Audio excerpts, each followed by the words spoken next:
Nesse vídeo eu quero fazer você entender o que é capitalismo e o que é comunismo. Para começar, é importante falar que capitalismo e comunismo são modelos econômicos, ou seja, os dois têm a ver com como se produzem, distribuem e consomem as mercadorias. No modelo capitalista, alguém é dono da empresa e essa pessoa contrata as outras para trabalhar para ela.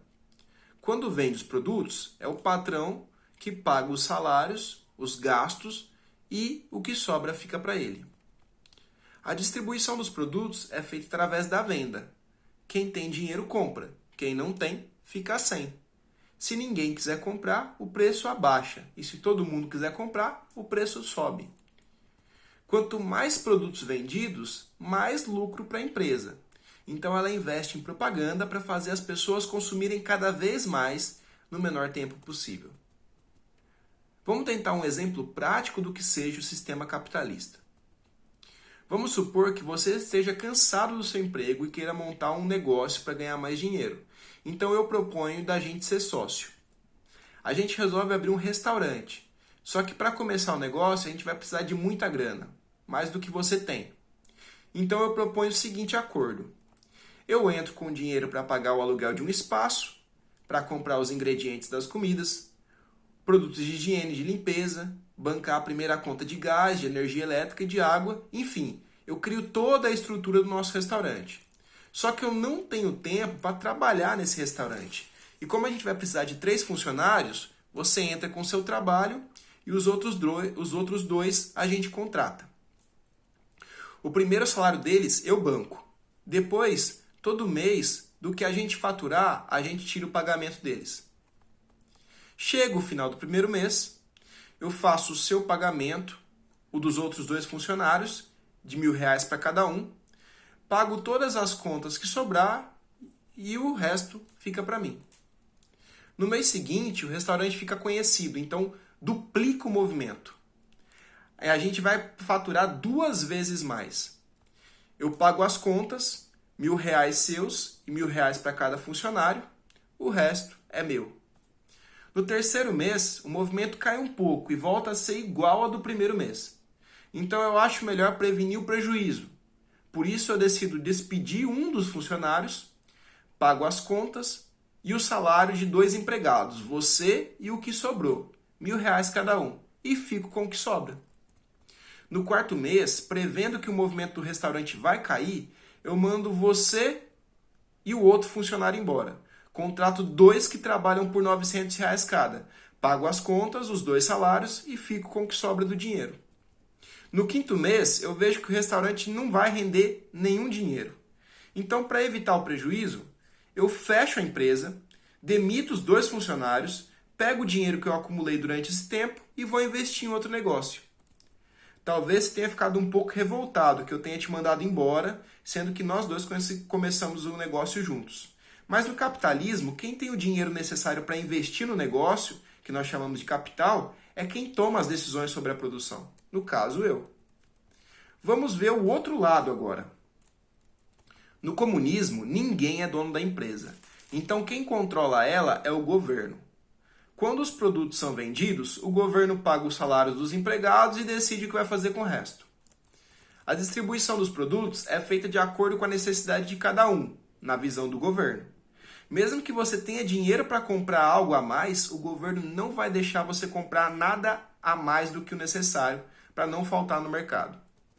Como todo consumo é planejado, o governo faz de tudo para que as pessoas tenham a vida mais simples possível. E assim, todas elas têm o mesmo padrão de vida. Vamos tentar um exemplo prático de um negócio comunista. O governo da nossa cidade conclui que não tem roupas suficientes para todos os habitantes. Então ele pega o dinheiro que juntou dos nossos impostos e cria uma fábrica de camisetas e calças. Daí ele contrata você e eu e mais 100 pessoas para trabalhar na produção. No primeiro mês, nós produzimos 1/3 das roupas que são necessárias para a população da cidade. Então o governo nos paga um salário básico e nos dá uma ficha com o valor de 1/3 das roupas que precisamos. No segundo mês, a nossa roupa já está meio surrada, mas a gente trabalha mais 30 dias para produzir mais 1/3 da quantidade de roupas que a população da cidade precisa. Ganhamos o mesmo que no mês anterior, um salário básico e outra ficha com o valor de 1/3 da roupa. No terceiro mês, a gente trabalha do mesmo modo, ganha a mesma coisa, só que agora a gente tem ficha suficiente para trocar por uma camiseta e uma calça nova a cada um. E já era hora, porque as nossas roupas estão bastante gastas.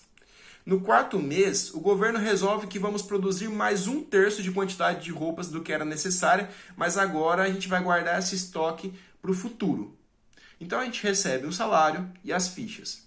No quinto mês, o governo decide que não é mais necessário fabricar roupas. Então ele fecha a fábrica de roupas, abre uma de tijolo e então bota a gente para trabalhar lá, já que os tijolos estão em falta no mercado. Você deve ter percebido que a vida nesse sistema não tem muito luxo, não é? Mas no comunismo, quem toma as decisões econômicas é o Estado.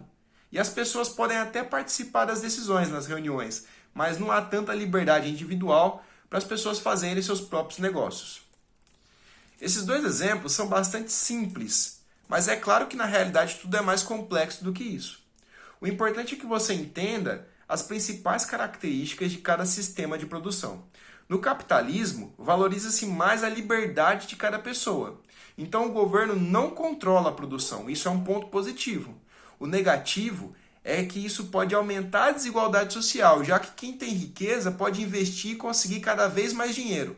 Sem falar que esse modelo é insustentável, já que estimula o consumismo, que acaba com os recursos naturais do planeta.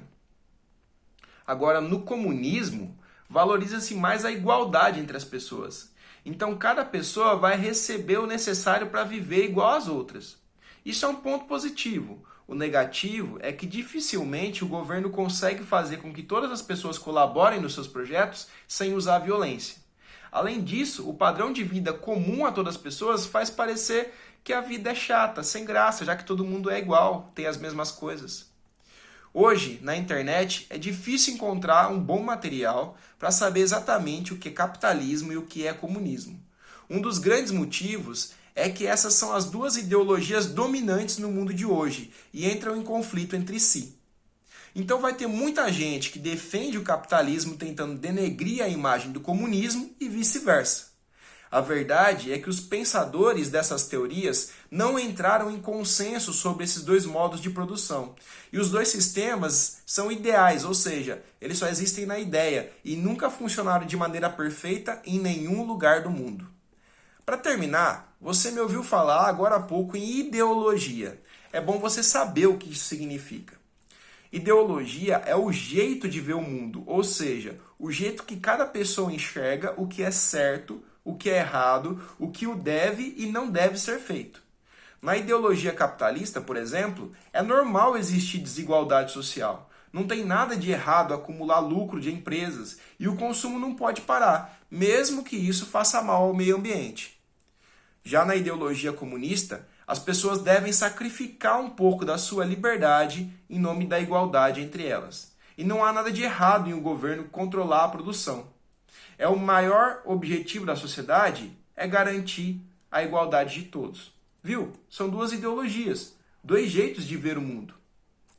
A briga entre as pessoas que apoiam a ideologia capitalista e as pessoas que apoiam o comunismo é intensa, porque há 30 anos, mais ou menos, o mundo era dividido entre dois países com economias poderosas, os Estados Unidos capitalista e a União Soviética comunista. O conflito entre essas duas potências mundiais era tão grande que o mundo todo se envolveu, ou tomando o lado dos Estados Unidos ou tomando o lado da União Soviética. Essa era a chamada Guerra Fria, da qual a gente vai falar mais para frente. Eu espero que esse vídeo tenha te esclarecido sobre algumas ideias. Se ficou alguma dúvida, é só comentar. Até uma próxima.